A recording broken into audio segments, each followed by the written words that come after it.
साहब ने बताया एक रिलेशन रिफ्रैक्टिव इंडेक्स का। उनका कहना था कि रिफ्रैक्टिव इंडेक्स किसी भी मीडियम का रिफ्रैक्टिव इंडेक्स जो होता है वो दो बात पे डिपेंड करता है। एक कि मीडियम कैसा है, मीडियम कौन सा है। दूसरा एक और बात है इसका स्लाइट डिपेंडेंसी के लिए, वो है कि किसके लिए देख रहे हो, किस लाइट के लिए देख रहे हो, उसका वेवलेंथ क्या है। उनका कहना था कि रिफ्रैक्टिव इंडेक्स होता है a plus B upon lambda square and so on. आप इतना की ही बात करें, कई बुक में तुम्हें यही खाली मिलेगा, a plus B upon lambda square. ये है variation of refractive index with wavelength. A और बी क्या है भाई, तो ए और B, A and B are medium dependent constant. Medium dependent constant है ये, मतलब मीडियम अगर हमारा एक फिक्स है, ग्लास है, तो ग्लास के लिए ए और बी फिक्स है। अब मान लो ग्लास के बदले में कोई और ट्रांसपेरेंट मीडियम हो जाए, उसके लिए ए और बी फिक्स होगा अलग। कोई और हमारा फ्लिंट ग्लास हो, क्राउन ग्लास हो, टाइप ऑफ ग्लास, तो उन सब का रिफ्रैक्टिव इंडेक्स के लिए जो ए और बी है वो अपना अपना वैल्यू है। लेकिन सेम मीडियम रह के वेवलेंथ अगर अलग, रेड कलर के लिए देखेंगे तो कुछ और रिफ्रैक्टिव इंडेक्स हो जाएगा, वायलेट कलर के लिए देखेंगे कुछ और रिफ्रैक्टिव इंडेक्स हो जाएगा, ब्लू कलर के लिए कुछ और हो जाएगा, येलो कलर के लिए कुछ और हो जाएगा। अब तक हम लोगों ने जो भी समझा है, अब तक जो हम लोगों ने 9th-10th में जो पढ़े या अब तक रे ऑप्टिक्स में पढ़े, तो आप जनरली ये पढ़ते हैं कि रिफ्रैक्टिव इंडेक्स मान लो ग्लास का है तो वो मान लो 3/2 डेट इज 1.5 है, तो ये 1.5 ग्लास का फिक्स है, ऐसा सोचते हैं। मान लो फ्लिंट ग्लास है तो उसके लिए 1.5 है, तो आप सोचते हैं कि ये फिक्स है, ग्लास रहेगा तो 1.5 ही रहेगा। तो ऐसा नहीं है, स्लाइटली वेवलेंथ के हिसाब से चेंज होगा। यही ग्लास रेड वाले के लिए कुछ और, वाइट वाले, ये ब्लू के लिए कुछ और, ग्रीन कलर के लिए कुछ और, सबका रिफ्रैक्टिव इंडेक्स स्लाइटली चेंज होगा। और ये जो हम लोग रिफ्रैक्टिव इंडेक्स बोलते हैं, ज़रा ध्यान देना इस बात पे, ये जो रिफ्रैक्टिव इंडेक्स आप बोलते हो कि ग्लास का रिफ्रैक्टिव इंडेक्स है 1.5, तो इसमें कुछ मीनिंग छुपा हुआ है, कुछ अंडरस्टूड है जो आपको नहीं दिखाए गए हैं, जो अब दिखाए जा रहे हैं। Refractive index of glass is 1.5, मतलब है ये विद रिस्पेक्ट टू एयर है, और ये refractive index of glass with respect to air है for yellow colour. Yellow colour वाला वेव जो लाइट होगा उसके लिए ये है, कुछ नहीं लिखा जाता है, मतलब ये है येलो कलर के लिए एयर के रिस्पेक्ट में, ये है रिफ्रैक्टिव इंडेक्स ऑफ ग्लास। उसी तरह से रिफ्रैक्टिव इंडेक्स ऑफ वाटर अगर बोला जाता है कि ये हमारा 4/3 है, 1.33, तो भैया ये अंडरस्टूड है कि कुछ नहीं लिखा जाए तो एयर के रिस्पेक्ट में, कुछ नहीं लिखा जाए तो फॉर येलो कलर है। रेड कलर के लिए कुछ और हो जाएगा, रेड कलर के लिए हमारा रिफ्रैक्टिव इंडेक्स कम हो जाएगा, क्योंकि रेड कलर का वेवलेंथ सबसे ज़्यादा होता है। अगर हम लोग विजिबल में बोलें, विजिबल जो लाइट हैं उसमें आप जानते ही हो भाई कि रेड कलर का सबसे ज़्यादा होता है, EM वेव में भी देखा था। तो विजिबल में सबसे ज़्यादा वेवलेंथ यानी सबसे कम एनर्जी का, सबसे कम फ्रीक्वेंसी का रेड होता है, सबसे ज़्यादा वेवलेंथ होगा, कम फ्रीक्वेंसी मतलब ज़्यादा वेवलेंथ, इस तरह से होते हैं।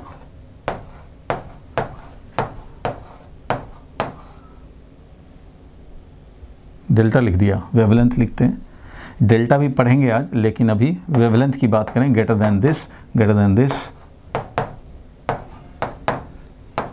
डेल्टा भी देखेंगे प्रिज्म जब पढ़ेंगे रेड वाले का।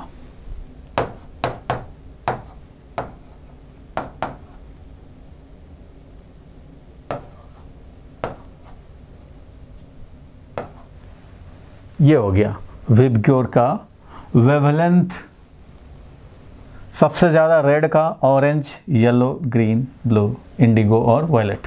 वायलेट का सबसे कम, क्योंकि EM वेव में भी देखते थे कि इस तरह से होता था, विजिबल रेंज जो होता था वो इस तरह से होता था।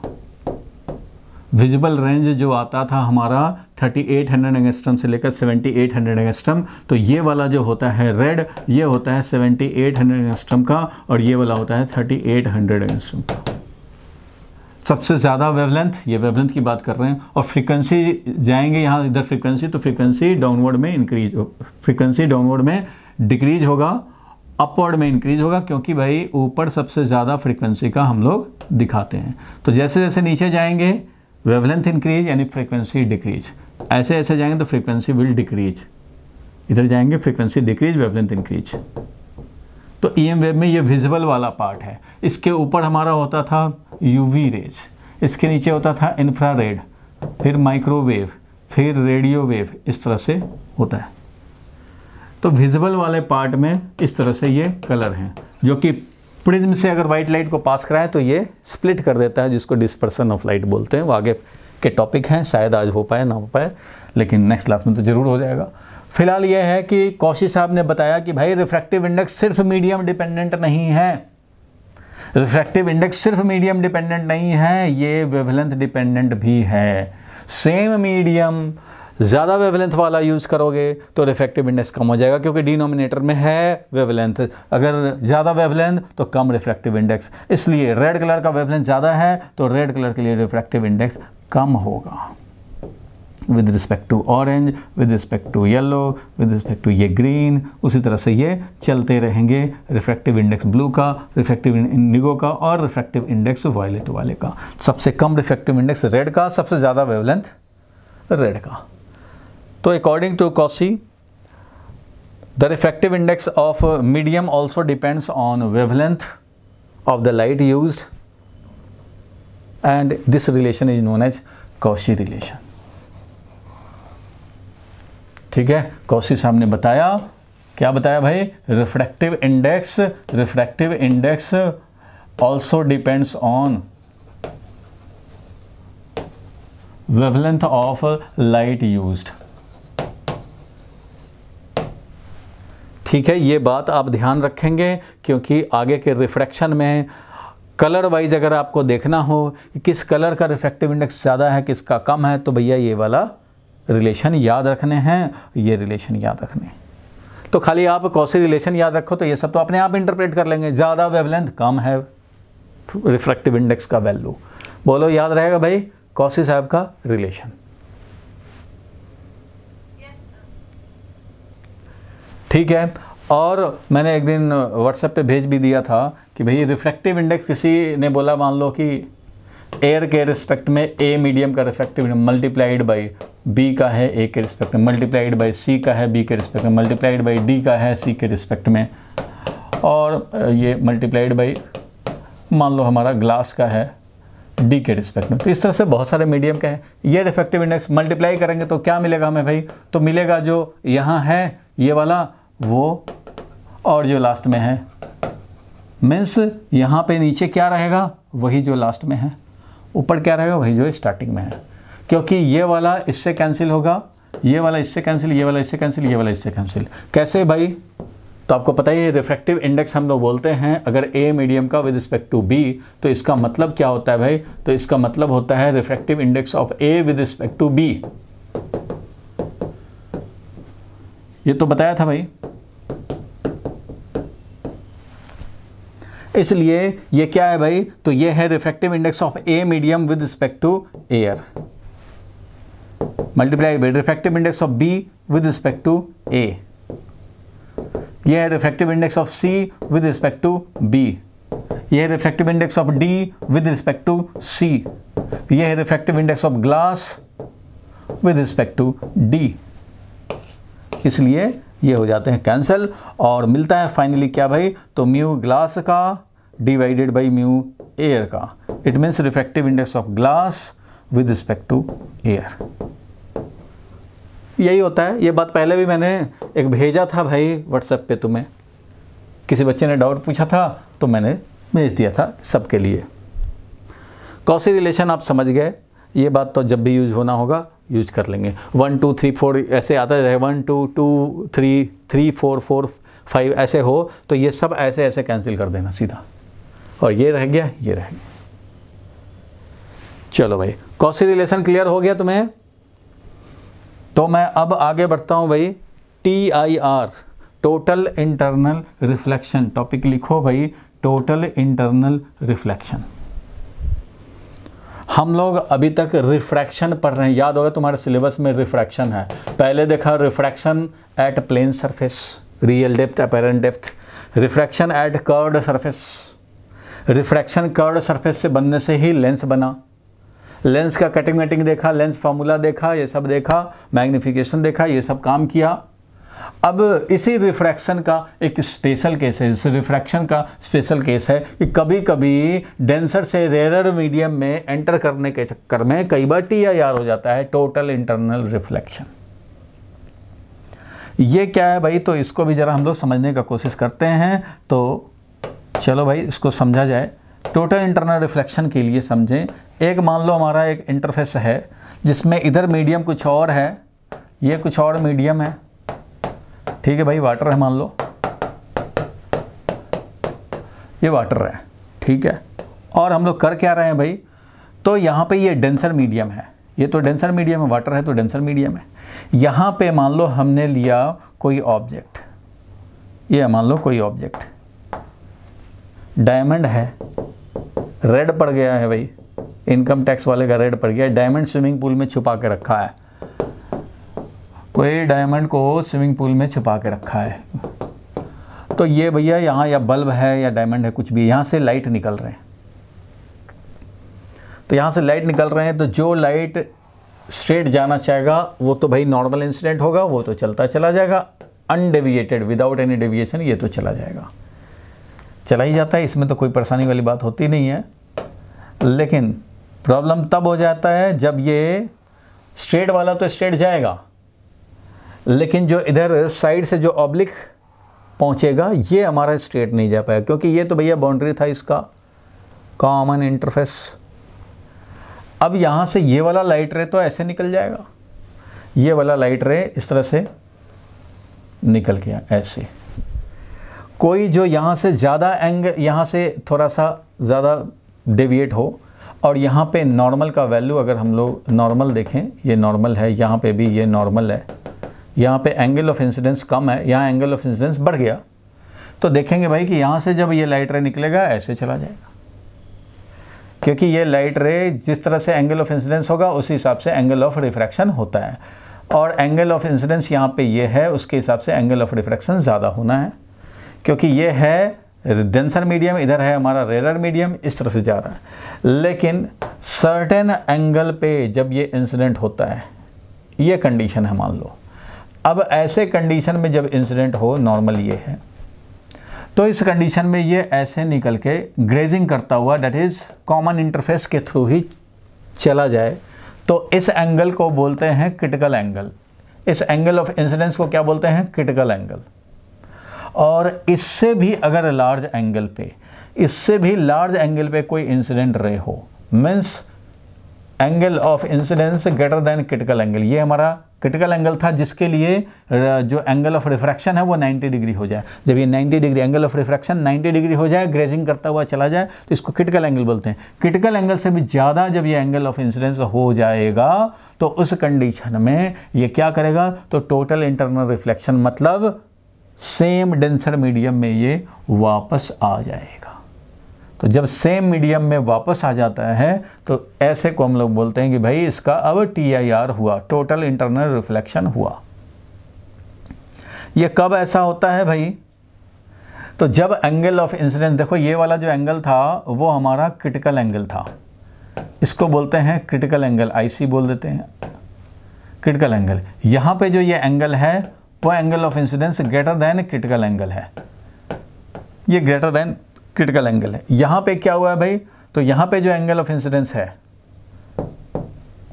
ये हमारा लेस है, यहाँ angle of incidence is less than critical angle, critical angle से यहाँ पे लेस है, ये भी एंगल क्या है, लेस देन क्रिटिकल, ये लेस देन क्रिटिकल एंगल, ये लेस देन क्रिटिकल एंगल। जब ऐसा होता है तो इस कंडीशन में दूसरे मीडियम में जाता है लाइट रे, डेंसर से रेयर में पहुँच जाता है। लेकिन जब सर्टेन एंगल, वो एंगल जिसके लिए ये ग्रेजिंग करता हुआ चला जाए, मीन्स कॉमन इंटरफेस जो है हमारा, इसके अलोंग निकल जाए, तो ये स्पेशली इस कंडीशन में जब एंगल ऑफ रिफ्रैक्शन 90 डिग्री हो जाए तो ऐसे वाला इंसिडेंट एंगल को हम लोग बोलते हैं क्रिटिकल एंगल। ये हमारा क्रिटिकल एंगल है और क्रिटिकल एंगल का वैल्यू हम लोग ऑब्टेन भी करेंगे। फिलहाल के लिए मैं लिख दे रहा हूँ कि ये क्रिटिकल एंगल होता है sine inverse 1 upon refractive index of denser medium with respect to rare medium. ये होता है क्रिटिकल एंगल का वैल्यू। अब ये किसी का क्रिटिकल एंगल मान लो 40 डिग्री हो, इट मीन्स 40 डिग्री पे जब इंसिडेंट होगा ग्रेजिंग करता हुआ चला जाएगा, मीन्स दोनों के बाउंड्री से ही निकल जाएगा। लेकिन 40 डिग्री अगर क्रिटिकल एंगल है, ये 41 डिग्री भी हुआ तो ये सेम मीडियम में वापस आएगा। यहाँ पे angle of incidence greater than critical angle, तो सेम मीडियम में वापस आएगा। अब आप ये बताओ कि जब ये सेम मीडियम में वापस आ रहा है तो क्या ये अगर मान लो 40 डिग्री था क्रिटिकल एंगल, हमने 42 डिग्री पे इसको इंसिडेंट कराए, तो क्या ये 42 डिग्री पे ही वापस आएगा या उससे कम या उससे ज़्यादा? ये 42 से क्रिटिकल एंगल था मान लो 42 डिग्री, 40 डिग्री मान लो 40 डिग्री था क्रिटिकल एंगल हमारा था 40 डिग्री। सपोज 42 डिग्री पे इंसिडेंट कराए रेड वाला लाइट, TIR होगा, तो क्या ये भी 42 डिग्री ही होगा या कुछ और होगा? बोलो भाई, बोलो पहलवानों, आवाज नहीं आ रही है क्या?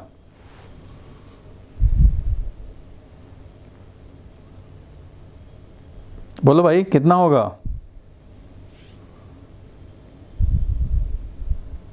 फिर नहीं बता रहा है। एंगल क्या उतना ही होगा जितना क्रिटिकल एंगल, जितना हमारा 42 डिग्री एंगल ऑफ इंसिडेंस है। तनिष्का बोलो, लक्षिता बोलो भाई, एकता बोलो, चिराग। सर जितने से इंसिडेंट हुआ है उतने से वापस रिफ्लेक्ट होगा। देखो अगर ये 42 डिग्री पे इंसिडेंट हुआ, बिल्कुल ठीक कह रहे हो, 42 डिग्री पे अगर इंसिडेंट हुआ है तो ये 42 डिग्री पे ही वापस आएगा। अगर ये 43 डिग्री पे इंसिडेंट कराओगे 43 पे वापस आएगा। मीन्स जब TIR हो गया तो angle of incidence angle of reflection follow होगा। इसलिए तो इसका नाम है टोटल इंटरनल रिफ्लेक्शन। रिफ्लेक्शन हो रहा है, रिफ्लेक्शन वाला रूल भी फॉलो कर रहा है। Angle of incidence is equal to angle of reflection.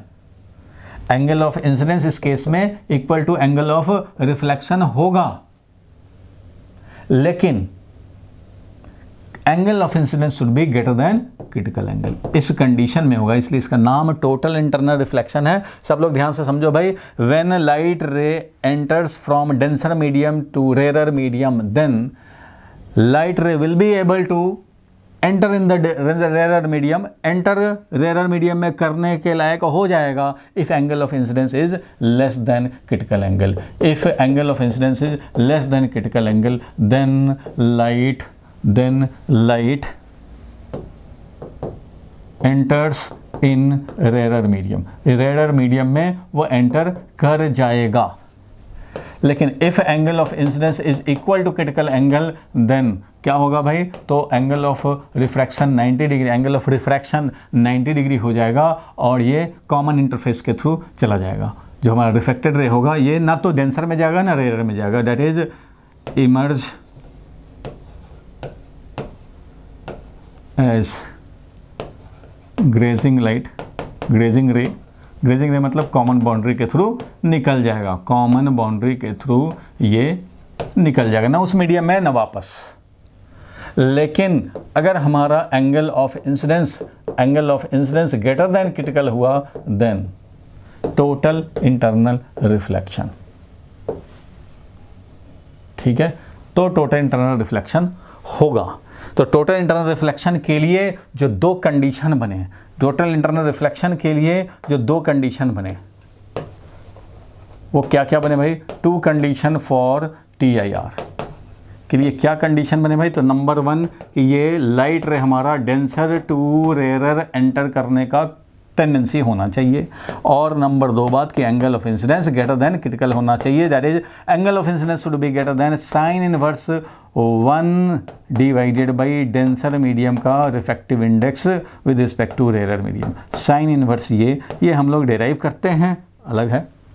अभी निकल जाएगा, 2 सेंटेंस का होता है। तो ये 2 कंडीशन टोटल इंटरनल रिफ्लेक्शन के लिए होना चाहिए। नाम टोटल इंटरनल रिफ्लेक्शन इसलिए है क्योंकि एनर्जी जो यहाँ से चला इस वाले पाथ से, रेड वाले पाथ से, वो total energy reflected back in the same denser medium, इसलिए नाम टोटल इंटरनल रिफ्लेक्शन। रिफ्लेक्शन तो होगा, इंटरनली होगा, मतलब जिस मीडियम में था उसी मीडियम में वापस दूसरे मीडियम में नहीं जाएगा, इंटरनली रिफ्लेक्ट हो गया, और टोटली रिफ्लेक्ट हो गया मतलब टोटल एनर्जी वापस आ जाएगा, कोई एनर्जी उधर नहीं जाएगा। अगर ये रिफ्लेक्शन, ध्यान देना, अगर ये रिफ्लेक्शन मिरर पे हो रहा होता, मिरर से ये 42 डिग्री पे आता, 42 डिग्री पे निकल जाता, 42 डिग्री पे आया, 42 डिग्री पे निकल गया, तो भाई ये कैसा था, ये मिरर था, नॉर्मल डाला, 42 डिग्री पे ही निकल जाएगा। जैसे इधर 42 डिग्री पे आया, 42 डिग्री पे चला गया। लेकिन इसमें क्या होगा कि अगर ये 100 जूल पर सेकंड एनर्जी जा रहा है इस पाथ से 42 डिग्री पे इंसिडेंट होने के लिए, 100 जूल पर सेकंड जा रहा है, तो यहाँ पे 98 जूल पर सेकंड आया, 2 जूल पर सेकंड इस मिरर में एब्जॉर्ब हो गया, उससे मिरर गर्म हो गया, थोड़ा सा गर्म हो जाता है भाई। तो इसमें क्या होता है, जो नॉर्मल मिरर से जो रिफ्लेक्शन होता है, तो जो मिरर से रिफ्लेक्शन होता है उसमें ये 100 में से पूरा 100 वापस नहीं आता, कुछ एब्जॉर्ब हो जाते हैं, कुछ ट्रांसमिट हो जाते हैं, मेजॉरिटी हमारे आ जाते हैं, 98% 99% आ जाएंगे वापस इसमें। लेकिन इसमें क्या होता है कि ये अगर 100 जूल पर सेकंड जाएगा इस रेड लाइट को फॉलो करता हुआ, तो ये पूरा 100 जूल पर सेकंड ही वापस आएगा, इसलिए इसका नाम है total internal reflection. Totally energy gets reflected in the same denser medium, ठीक है, इसलिए इसका नाम टोटल इंटरनल रिफ्लेक्शन है। और ये तभी होता है जब angle of incidence greater than critical angle है। अच्छा भाई, अब क्रिटिकल एंगल का वैल्यू अगर निकालना हो, 2 सेंटेंस की बात है भाई। क्रिटिकल एंगल का कॉन्सेप्ट जो यहाँ यूज करेंगे वो आपको वैसे भी न्यूमेरिकल सॉल्व करने में काम आएगा, इसलिए यहाँ पे देखो, if angle of incidence is equal to critical angle, then पता है कि एंगल जो रिफ्रैक्शन हो रहा है वो एंगल ऑफ रिफ्रैक्शन 90 डिग्री है, तो स्नेल्स लॉ अप्लाई कर सकते हैं, स्नेल्स लॉ अप्लाई कर सकते हैं भाई। स्नेल्स लॉ अप्लाई करेंगे तो क्या लिखेंगे भाई, तो साइन आई, जो कि आईसी पे, ये रेड कलर वाला लाइट के लिए लिख रहा हूँ मैं, किसके, रेड कलर लाइट के लिए लिख रहा हूँ इस डायग्राम में, sine I C upon sine R is equal to mu, कौन सा, दूसरे मीडियम का, rare, divided by mu denser, ठीक है भाई। तो यहाँ से मिलेगा तुम्हें क्या भाई, तो sine I C divided by R तो है 90 डिग्री, साइन 90 डिग्री, इसलिए ये हो गया sine 90 degree is equal to, इसको क्या लिखेंगे, तो इसको लिख सकते हैं 1 by mu D upon mu R, ऐसा लिख सकते हैं भाई, 1 upon mu D upon mu R, ऐसा लिख सकते हैं, बिल्कुल लिख सकते हैं भाई। अब यहाँ से तुम्हें मिल गया, क्या मिल गया भाई, तो sine I upon sine 90 degree, sine 90 degree क्या है, 1 है, इसलिए यहाँ पे आ गया sine I C is equal to 1 upon refractive index of denser medium with respect to rare medium. Mu D upon mu R को बोलते हैं refractive index of denser medium with respect to rare medium. तो यहाँ से हम लोग बोल सकते हैं कि हमारा आई सी क्या हुआ, क्रिटिकल एंगल क्या हुआ, तो sine inverse 1 upon refractive index of denser medium with respect to rare medium. तो ये है साइन इनवर्स। साइन इनवर्स अगर हाफ हो तो 30 डिग्री, क्योंकि साइन तो 30 डिग्री पे हाफ होता है। साइन इनवर्स अगर √3/2 हो तो समझेंगे 60 डिग्री। साइन इनवर्स अगर मान लो 1/√2 हो तो समझेंगे 45 डिग्री, क्योंकि साइन 45 डिग्री पे 1/√2 होता है। तो ये हमारा क्रिटिकल एंगल का वैल्यू है, this is known as critical angle.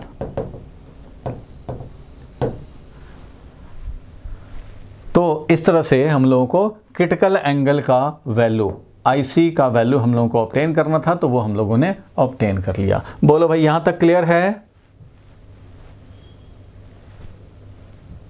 Yes, sir. Total internal reflection when a light रे enters from denser to rarer medium with angle of incidence greater than critical angle, then total internal reflection occurs and energy gets totally reflected back in the same denser medium. तो इस phenomena को बोला total internal reflection. ठीक है, जो मैंने बोला वो आप समझ गए। आपको नोट करने की ज़रूरत होगा तो वीडियो फिर से प्ले करके उस चीज़ को लिख लेंगे। क्या लिखेंगे?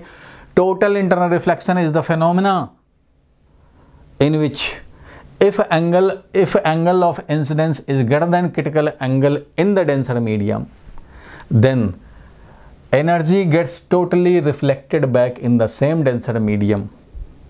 The phenomena is known as total internal reflection. In this case, the energy does not go into the rarer medium, it is getting reflected back in the same medium. If angle of incidence is less than critical angle, then it goes in the rarer medium. Angle of refraction is always greater than angle of incidence. Angle of incidence से ये ऐसे away from normal bending हो रहा है, that's why angle of refraction will always be greater than angle of incidence. जब angle of incidence बढ़ाएंगे, angle of refraction भी increase होगा, एंगल ऑफ इंसिडेंस और बढ़ाएंगे और इंक्रीज होगा। तो पहले कौन 90 डिग्री होगा भाई? तो पहले एंगल ऑफ रिफ्रैक्शन 90 डिग्री हो, क्योंकि ये हमेशा बड़ा होना है। तो पहले ये 90 डिग्री जैसे ही पहुंचा, उस कंडीशन में जो एंगल ऑफ इंसिडेंस है, that is called critical angle. And if we further increase angle of incidence, then the ray will not go into the rare medium, rather it will be reflected back in the same denser medium, causing total internal reflection, and the energy gets totally reflected back in the same denser medium. There is no loss.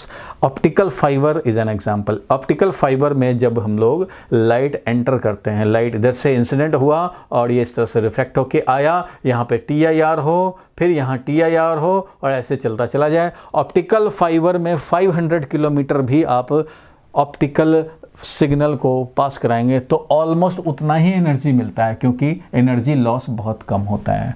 इसलिए optical fibre में strength है, जो signal होते हैं उनका strength loss almost नहीं होता। जबकि 500 किलोमीटर अगर नॉर्मल सिग्नल जाएंगे, जैसे केबल से जाएं, तो उसमें एनर्जी लॉस बहुत ज़्यादा होता है।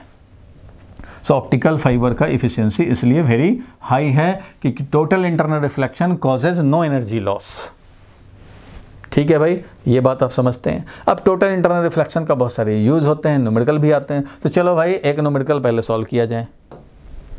आपको पता है डायमंड का ब्रिलियंस इसी से एक्सप्लेन होता है, TIR से, टोटल इंटरनल रिफ्लेक्शन से। रेनबो टोटल इंटरनल रिफ्लेक्शन का एग्जाम्पल है, रेनबो फॉर्मेशन। तो अभी ये क्वेश्चन लिखा जाए न्यूमेरिकल। ये मान लो एक प्रिज्म है, प्रिज्म तो आप समझते ही हो कम से कम।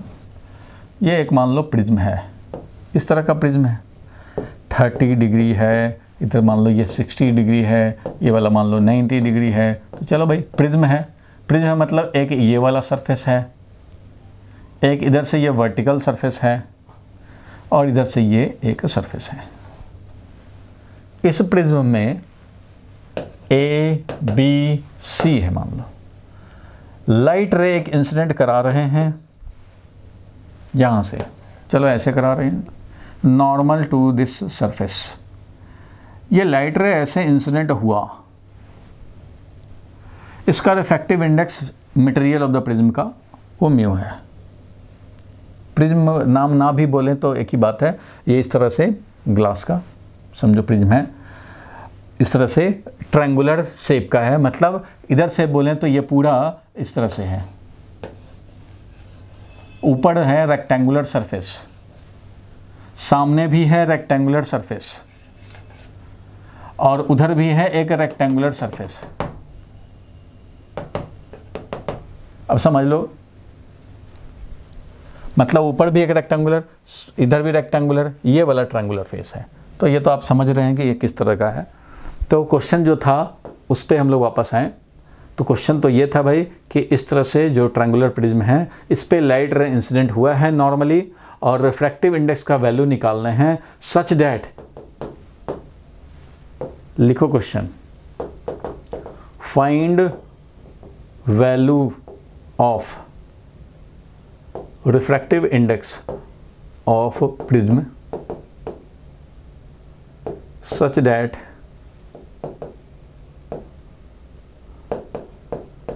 इंसिडेंट रे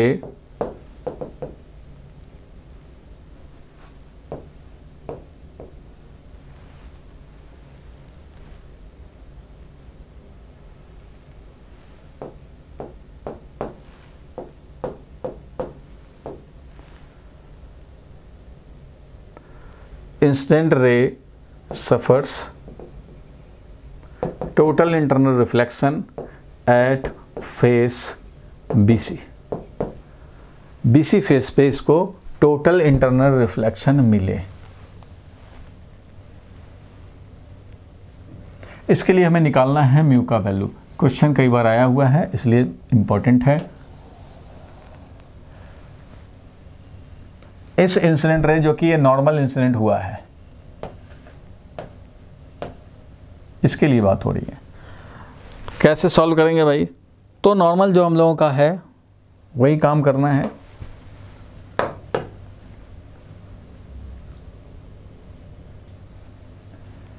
चलो देखो भाई, ये जो लाइट रे ऐसे आया, ये लाइट रे क्योंकि नॉर्मल इंसिडेंट हुआ इसलिए इस फेस पे कोई डेविएशन नहीं होगा और ये एज इट इज़ आगे प्रोपगेट कर जाएगा विदाउट एनी डेविएशन। तो ये यहाँ तक तो चलाया ऐसे।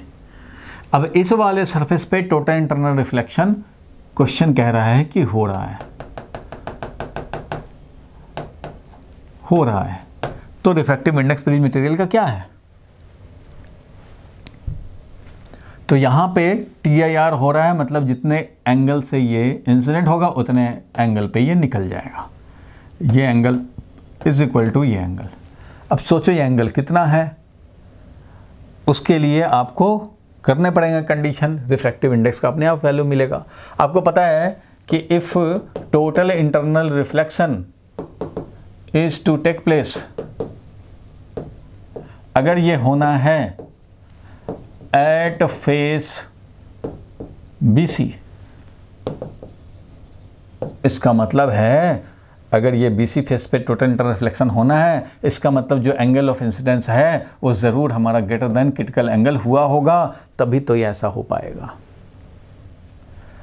तो एंगल ऑफ इंसिडेंस पहले निकाला जाए भाई, तो ज्योमेट्री थोड़ा अप्लाई करेंगे तो उससे निकलेगा। तो सोचो कि ये अगर 60 डिग्री है तो ये वाले के पैरेलल, क्योंकि ये भी परपेंडिकुलर है, तो ये वाले के पैरेलल ही हुआ ये लाइट रे इंसिडेंट। और जब पैरेलल हुआ तो ये 60 डिग्री है, तो ये वाला भी 60 डिग्री है भाई। जब दो पैरेलल लाइट रे हों और ऐसे हो तो ये 60 तो ये भी 60। तो ये जो लाइट रे नॉर्मल इस पे इंसिडेंट हुआ, ये भी तो इस पे नॉर्मल ही है, तो इसलिए ये दोनों पैरेलल लाइट हुए। ये वाला पैरेलल लाइट हुआ, और जब पैरेलल लाइट है तो इसका सीधा मतलब क्या हुआ कि इसका मतलब ये वाला 60 डिग्री है। तो ये 60 डिग्री है तो ये जो नॉर्मल से एंगल बनेगा वो ये एंगल क्या बनेगा? 30 डिग्री बनेगा, क्योंकि नॉर्मल तो इस पे 90 डिग्री है जिसमें से ये 60 डिग्री है, तो ये वाला हुआ 30 डिग्री। अब ये 30 डिग्री, इसका मतलब ये भी 30 डिग्री है। तो एंगल ऑफ इंसिडेंस यहाँ पे हो गया, एंगल ऑफ इंसिडेंस जो नॉर्मल से इस फेस पे इंसिडेंट हो रहा है वो 30 डिग्री पे हो रहा है। इट मीन्स ये 30 डिग्री है, ज़रूर ये ग्रेटर देन क्रिटिकल एंगल है। और क्रिटिकल एंगल क्या होता है? Sine inverse. कुछ नहीं बोला गया है, इसका मतलब बाहर में क्या है? एयर है, यहाँ पे ये प्रिज्म है। तो greater than sine inverse critical angle का वैल्यू तो यही होता है, sine inverse 1 upon refractive index का डेंसर मीडियम का with respect to rare medium, यही होता है भाई। तो यहाँ इसका मतलब 30 degree is greater than sine inverse 1 upon denser medium का रिफ्रैक्टिव इंडेक्स म्यू है, रेयर मीडियम का है 1, क्योंकि एयर है तो 1 है। तो ये है भाई, यानी कि 1/μ। तो साइन इनवर्स 1/μ, इसका मतलब sine 30 degree should be greater than 1/μ।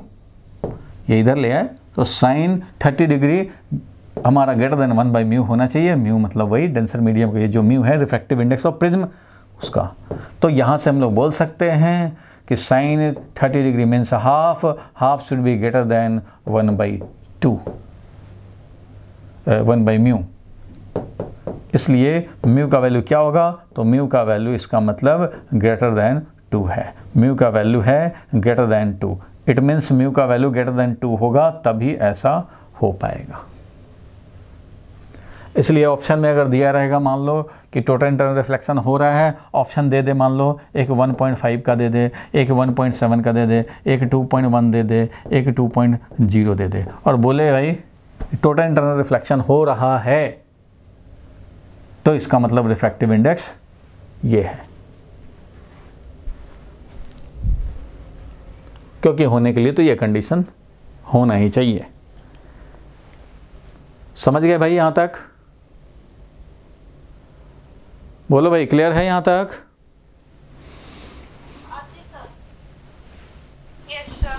चलो आगे बढ़ते हैं फिर।